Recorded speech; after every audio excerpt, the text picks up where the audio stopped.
I just wanted to sit here and ruminate with you guys, because I usually ruminate to music. So I just wanted to sit here and kind of do that with you guys. Just a simple conversation on some thoughts.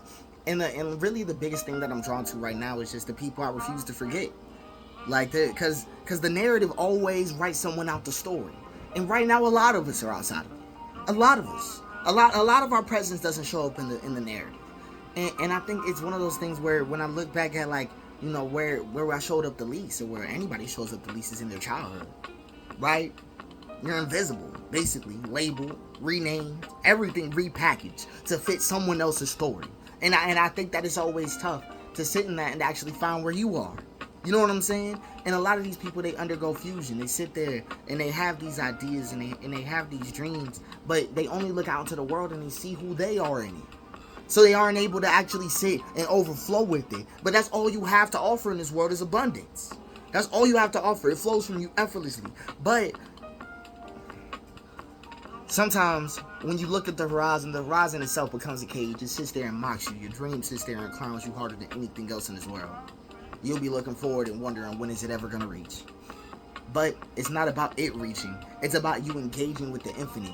The dream was just the limits that you could see. You could always dream past that. You were always destined to walk past that. One thing I always try to tell people is that they always look for the fantasy. They always look for their top 5 moment. You want to find your top 5 moment? It's past where you dreamed. It's past where you dreamed. So if you sat there and you wanted to get there, that's the way to do it. That's the way to do it, and it's hard to sit with. It's hard to sit with, to understand that you were made for something so big, you were compatible with so much, but you mean, so you were compatible with other means. You intend, right? One way I always look at this is that a lot of times, like, we look at who we are today, but if I were to crack open a rock outside, I would see its entire life. Its entire life. All of it. It wouldn't be mocked by its scratches. It would be held. It would hold everything. It would hold everything. Even if it lost a layer, it'd be a part of the story. It'd be a part of the story. Right? And I think a lot of us misunderstand how much that we share with other people. But we share because we overflow. We overflow. We belong here. That's what that means. Right? It's just a tough thing. And I'm thankful black people is extra hard. Because when we look at our belonging, we go where? We go where? Right? And then we cling to each other like ants in a life raft, in a flooded forest. Right? But we get mad because we're all uncomfortable, but we're in an uncomfortable situation. It wasn't set up for us to be like this. It wasn't. It wasn't. And the day that other people get to admit that, the day it'll be better. Your adaptability does not prove your environment. Your adaptability does not prove your environment. A 4-leaf clover blooms in soil that is tainted. That's how you know. That's how you know. So because you have to do more, don't see it as a sign of belonging. Don't see it as a sign of belonging because you have to do more. No, you always had more to overflow. I just wanted you to be, the world initially had you in a place where you never had to do that though. Your overflow was accepted. It was communal. It was in your groups. Across everybody. It was in your cultures, in your civilizations. Your belonging was held. It was held. It didn't need to spill over. It didn't need to become a spectacle. It didn't need to become flat and sellable. Right? Right? You're real. And sometimes, like a lot of times we sit and think about who we could be. You know what I'm saying? We talk about who we could be, but not who I am. Right? And who I am is a man who can see those things. Right? Who you are is a person who can see those things. So I would say, don't just dream bigger. Engage with the mystery of your dream. The fact that you can dream it all. Right? Embrace that. Embrace all the visions. Because it's not dictated. It's not dictated on what's most achievable. Because most people don't understand that your dreams have already been curated by a system that only wanted your efficiency. You think you want a husband? It was all destined around a nuclear family household that was never even meant for you. The concept of a boyfriend girlfriend didn't even exist until around 200 years ago. You were meant to have love in your life. Love. That's what I'm trying to say. So don't flatten everything into a relationship. Don't hype everything into a spectacle. The biggest job. You see what I mean? This is what I'm talking about. Engage with the mystery. Engage with the fact that you can see large and small. Engage with the fact that you can love thin and thick. Engage with all of that. You see what I'm saying? That there's so much more out there. There's so much more, right? And that's what I always say. That's what I always say, because I'm like a lot of times people spend time dreaming of one specific thing, but I feel like that's dreaming of less. I feel like that's dreaming of less. That's where I'm coming from with that. A lot of people even dream of safety. Let's talk about safety. This is a big problem in the world. Big problem in societies. A lot of people feel unsafe, but whose responsibility was it to make you feel safe? Who? Right? Because you're only doing it because you feel your presence is threatened, right? But you were supposed to belong here, so how can your presence be threatened? They didn't make a world where you belonged. That's what you needed to admit. They didn't make a world where they belonged either. It's the same issue. But sometimes we so busy pointing the finger that we don't understand that we should have never been in a point contest. Who put us in this contest? We don't sit with it. And a lot of the times, like, contradiction is hard to sit with because a lot of people don't want to walk with a limp. America, as a whole, doesn't want to walk with a limp. It wants to stand proudly and admit that it never had a contradiction. But imperviousness is a story well told, I promise you. It's just a story well told. That's all it is. Because America ain't never felt impervious. In fact, it's gone through shock after shock after shock with no retribution. I'm just saying. Like, and this is one of those things where overall, I feel like when we deal with America, we have to walk with our limp. We have to walk with it. It's just the truth.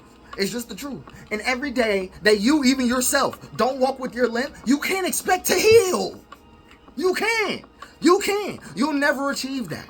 You know what you will achieve? Performance. You'll be seen exactly as you always wanted to be. Exhausted and smiling. That's what it'll be. And a lot of people doing that. They exhausted and smiling in relationships. They exhausted and smiling in religion. They exhausted and smiling at work. They exhausted and smiling with family. It goes back to back. But walk with your limp. Too many carpets in this world are sitting clean. It's time to bleed on more of them. People need to know. And I'm tired of everybody sitting on the sideline acting like their story isn't the one relevant. Where do we live? In a world of story. You being aware made it relevant. Your eyes would have never been open if it wasn't. That's how I feel about it. And a lot of the times we sit there and when we talk about freedom, when we talk about black freedom, we talk about white freedom, right? The biggest things that I always catch is that we talk about free, but we don't talk about being here with each other right now. What that means. Right? Holding tighter, holding longer, because that's what's going to give us the freedom in our societies. Everywhere. I'm telling you, a mother that can hold her daughter, that daughter is more free than anybody in this world. More free. Right? I'm just saying. My fault, I had to drink some water. Bros was parched. But I do feel like that's my perspective on that, though. At least when it comes down to what it's going to take. We need to create a world where people are able to actually sit and move with their grief, to sit and walk with their limps, to sit and hold each other longer. That's the story we need to tell. And every day you don't see that, then you know what's wrong. But see, the problem is everywhere, right? People go, what do we do? I heard recently we're all cowards, right? Like when we're talking about like we won't go stand up against everything. And I need people to understand this. We live in a world where we've been beat to weakness. Everybody has been beat to weakness. And you know what we are? We are a conglomerate amongst the weak. And it's the truth. Anybody who's sitting here feeling honorable right now, you ain't the system rigger. You ain't the system rigger. You ain't doing none of that. You're sitting here amongst the weak, complaining about the weak, upset, saying that's not me. But I'll tell you right now, all of us are walking fragile. All of us. And everywhere. A lot of people fearing going to hell right now. I'm just saying, I haven't found a world where the very concept of saying that's not me has ever made anybody safer. That's just my POV on that. So when I look at things, sometimes I can just give you all a perspective on how I'm even able to feel something like that. People oftentimes, they look at the world and they see a loop. They see a pattern, they hear things, but they're so tired they never check to hear if they're true. So I can just take any pattern and apply it to you and hit you immediately. And this is how system riggers do it all the time. They know you're tired. They rely on your tiredness. Your exhaustion is the story. And I'm telling you that freedom is supposed to give you joy. It's supposed to give you joy. If you ain't saying enjoy, you not free. Tired of hearing some unfree people complaining about other unfree people in bondage talking about other chains. It's just the facts. It's just the facts. And comfort ain't freedom either. Just because the chains ain't reached you yet don't mean you ain't in containment. You just in a nice cell. It's comfy. That's all it is. Right? And when those chains come for you, you'll wonder why you can't push back. Ain't never thought about it. Right? But people always talk about individualism. Right? Especially hyper-individualism. But I want people to understand that hyper-individualism is also isolation. It's also loneliness, right? Right? Don't flatten it into hyper-individualism. Don't do that. That's a market category at this point. Marketing to a hyper-individual. Let's talk about why. Let's talk about people who ain't been held in months. Trauma has been passed down so long that it ain't a conversation. It's just a distortion filter. Let's talk about that. Let's talk about why we can't hold each other. Why can't I be there for them? Right? Right? That's what I want people to sit with. Right? And if the thing keeping you from being there for them is the government, then you understand. Right? Then you understand where I'm coming from. If the thing keeping you from holding your family tighter, if you could not visit your mom in the hospital, then you know what to look at. Because it wasn't your presence was overflowing toward the hospital. You knew exactly what it was. But I think it's a troubling time. And that's why I think most people need to really metabolize their grief. They need to sit with their grief, process their grief. We need to look that in the eye. Because a lot of people want to look at the sword in the eye. But I want to look at somebody else in the eye. I want to see him. I want to see him. See what we talk about. Right? Because we're not sitting here acting like protection and weaponry is the only thing in this world. No. No, it's not. We're real people. Right? That's why whenever we get down to the progressive and like the to the liberal side and the conservative side, the debate is a bit silly because all of us have the same problem. It is that none of us are in control. None of us. All of us are hopeful though. Right? We're hopeful. Why we gotta be so hopeful? This is democracy. Why we not having that conversation? Right? Why you gotta hope for change? Why I gotta hope for change? Right? Why can't we move and change? Right? Right? Why can't that be a thing? Why can't that be a conversation? But this is one of those things where people always want to apply change when they're at crisis. But change doesn't come from crisis because discernment only comes from peace. I want you to pay attention. I want you to pay attention. But they keep you outside of peace on purpose because they know that if you can't discern, you'll always point again and say, not me. Not me. Just as hopeful as the other guy you point at. Hopeful you get a check. I'm just calling it what it is. A lot of people got too much time on their hands, man. Got too much time on their hands. And when I say time, I'm talking about self-narration. I'm talking about when you sit alone by yourself and you in your head rapping, saying everything that you could ever talk about to yourself. But stop looping. Stop looping. Instead, trust that your body was whole. Trust that your body felt that. You felt that. Right? And give yourself time to return to peace. Give yourself time. And if the system is what's keeping you returning to peace, I want you to pay attention, bro.